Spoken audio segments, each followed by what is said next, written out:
నాకు ఇద్దరు కొడుకులు నా ఆస్తిని ఇద్దరు తింటారు, నాకేమి ఇస్తలేరు.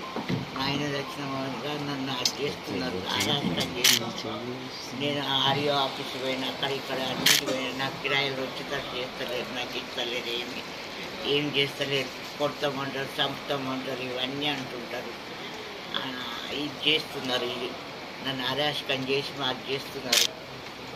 ఎట్లా సార్ అంటే ఆయన మేము ఇచ్చినాం కదా ఆర్డర్ అని అన్నారు. కానీ పోలీసులను సంపాదించుకొని ఏం చేసేదో నాకు కిరాయిలు వచ్చేటట్టు చెయ్యాలి అని. నేను నా మొగుడు సంపాదించింది, వాళ్ళు ఇచ్చింది కాదు, వాళ్ళు ఏం చేయలేదు. అంత నా ఆస్తిని వాళ్ళు తినుకుంటే నన్ను ఇట్లా చేసి నన్ను రోడ్డు మీదకి ఎక్కించి నన్ను బాధ పెట్టి నన్ను వచ్చేస్తున్నారు. నేను అడక తినేటట్టు చేసినారు. 2 లక్షల కిరాయిలు వస్తున్నాయి, తీసుకున్నారు ఇద్దరు. నాకు ఆపరేషన్ అవుతారు, ఒక్క రూపాయి ఖర్చు పెట్టలేదు, ఏం చేయలేదు.